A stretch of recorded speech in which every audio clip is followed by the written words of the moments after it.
Hello, this is Matthew Miller with the ZDNet Smartphones and Cell Phones blog. One of the more exciting devices to come soon to Verizon Wireless is the HTC Incredible, and I've been lucky enough to be able to spend a few days with this device that should be available for pre-order starting now, with availability on the 29th of April. So let me just show you this. I'm not going to do an unboxing because this is the retail box. As you see, it says HTC Incredible with Google 3G smartphone. It's quite a small box actually, but there's not much in it. All right, there's a manual, a charger, and a cable in the device. So there's no stereo headphones or anything else. As you can see right here, the Incredible, the battery, the charger, safety guide, quick start guide, and that's it. So simple box, which is fine, and nice and compact. So this is the device itself. This is the HTC DROID Incredible, excuse me. And actually it doesn't say Droid on this retail box at all, which is interesting because I'm pretty sure it's a Droid class device, and I don't see it on the device or on the box. So I may have to check with that. But taking a look at the device, I just wanted to show you first, its nearest competitor is of course the Google Nexus 1. As you can see here, and I've got photos of these side by side and comparisons and things like that. The Nexus 1 is still scheduled to come to Verizon Wireless, as it shows on the Google website, but we haven't heard of when that might happen. So, looking at both of these devices, they both have the same 1 GHz Snapdragon processor, a 3.7-inch OLED display. They both run Android. The Incredible runs Android with the HTC Sense. The Nexus 1 does not come with Sense by default. In hardware, the Incredible has an 8 megapixel camera, while the Nexus 1 has a 5 megapixel camera. Also has dual flash on the Incredible, which I'll show you. There's also integrated 8 gigabytes of memory on the Incredible, which I think might be the first time we've seen integrated memory like this on an Android device. And as I said, it has Sense 2.5 with the Google experience. Another thing you'll notice physically is there's some button differences. It has the same looking capacitive, touch-sensitive buttons. There's no hardware physical buttons at the bottom. But we do have a trackball on the Nexus 1 and an optical joystick on the Incredible. Alright, so the hardware is similar. One thing I actually noticed when I picked this up is that it is narrower, and it's I believe it's 2.35 versus 2.3 millimeters or something, so it's slightly narrower, but it just has a feel in your hand that it is much narrower than what it feels like. Although the Nexus 1 still has that fantastic look and feel and hardware durability to it. So let's take a walk around the hardware of the Incredible. So as the front, you see there's the, I'll turn it back on, there's the 3.7-inch OLED display on the front. And then on the bottom we have these touch-sensitive buttons, home, menu, back, and search button. And then at the bottom we've got this optical joystick, which is almost flush across the top, but as you can see as I move it back and forth. And what's different about it is it actually moves like a joystick. So you see how to move left, right, you can see it moving. And it actually acts as a physical button for action, so you can press in on it and feel some feedback from that when you press in on it. So it's a nice design. Up top we've got the Verizon logo and a red speaker grill. Now on the bottom of the device we see there's just a lanyard opening there and then a microphone hole. On the right side is nothing at all. On the top we have the 3.5mm headset jack and the power standby button. And then on the left we've got a volume button, plus and minus on it. And then we've got a port here. And at first I was, as you can maybe see in the pictures, it is kind of a different shaped port compared to a more traditional looking, like on the Nexus 1, micro USB port. As you can see, it's got a notch out of it. And at first I was worried that it was some unique, specific port, but actually a micro USB cable does fit into that port to charge and sync. And then we have the back, which is actually quite unique. And as you can see here, there's three kind of plateaus of the back, right? They got this one here, we've got another smaller plateau, and then the bottom. And it's an interesting looking device, and in the pictures before I thought it was kind of strange, but it actually feels quite nice. It has the soft touch black, it has a nice HTC embedded logo up here, and then it has with Google on the bottom. We come up top, there's the 8 megapixel camera lens with the dual flash, and then the speaker grill on the back. And the nice thing about this is it does sit flat, so even though it has a unique kind of look to it, it sits flat on the ground. So that's a look at the hardware of the Incredible. Now let me go back and I'll kind of take a walk. Let me see if it helps with a light. To take a walk through the, it doesn't really matter. I'll take kind of a walk through the software of the device a little bit. There's a couple things that are unique and different on the Sense 2.5 experience. So this is a home screen, and of course you can see in the back it supports the live wallpapers. And it's Sense, so there's the traditional now 7 available home screen panels on there, as you can see, that you can customize with widgets and shortcuts and apps and a bunch of different things.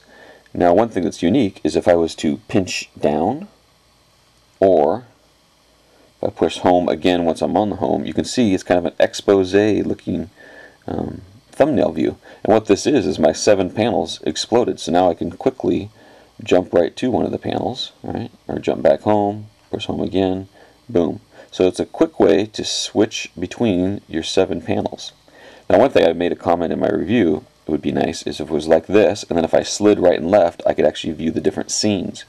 Because as we go back to the home screen, we tap on menu, see the options here, all programs, scenes, which if you tap on this, you can set up a bunch of different custom scenes, which is a bunch of different custom 7 screen panels. And you can see there's some by default. There's Verizon, HTC, social, work, play, travel, that kind of thing. And let's just bounce in, and we see here, these are the programs. Now I have loaded, I think, about almost 30 of my own programs on here to test it out. Which reminds me of one more hardware difference. Oh, I did mention that, but let me show you that. It's the 8 GB integrated memory. If we go in here to SD card and phone storage, we see there's available space is 6.41 gigs, total space of 6.6 gigabytes on an 8 gig internal memory. Okay, so bouncing back to the programs, we see here's a bunch of programs that I've loaded, but what you also will notice is there's not Verizon bloatware or crap on this. It actually comes to be a very pristine HTC Sense Google Experience device, and not loaded with a bunch of Verizon apps unless you want to load those. So what I mean by that is we jump into the Android market, and you see there's apps, games, and Verizon. We tap on Verizon, and here we go. It says VCast apps. So we have a choice of whether to load these apps or not. NFL Mobile, I installed that one. It's nice that that has now come to Verizon and on the HTC Incredible. We've got My Verizon, Visual Voicemail, VZ Tones, VCast Media, and some other apps, as you can see in here. And of course, you can jump back into the full Android market catalog, and so far I haven't found any restrictions in that as well. One thing I wanted to show you also in the settings, okay, so we have kind of a different look of the settings in the 2.5 here, is it has an option to connect to your PC, and here you can say what you want it to do, default connection type. See charge only, HTC Sync, which is the new utility from HTC that allows you to sync contacts and calendar with Outlook or contacts with Outlook Express via a cable connection in case you don't have an Exchange server. They also have disk drive mode and mobile broadband connect. So if we go into, let's see, I'm trying to remember exactly what setting that is. Wireless and networks. Scroll down to the bottom, it says right here, mobile broadband connect. So this device will actually let you connect to your PC or Mac using the VZ Access Manager software on those computers to connect via a cabled connection to connect for tethering. Now, I'm not sure if there's going to be a separate fee for that or if it's rolled in as part of your plan or not. I haven't seen the details on that mobile broadband connect. However, it's a bit unique because it's one of the first Android devices that I've seen that has given you that without installing some other kind of third-party app or hacking the device or anything.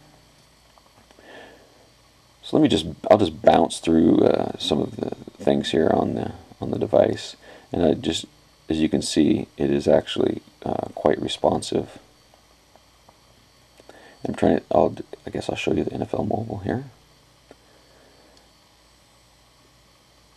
But so far what I found is the device has been very responsive. I've only seen a couple of forced closes, and that was third-party apps. The Google gesture was giving me some problems.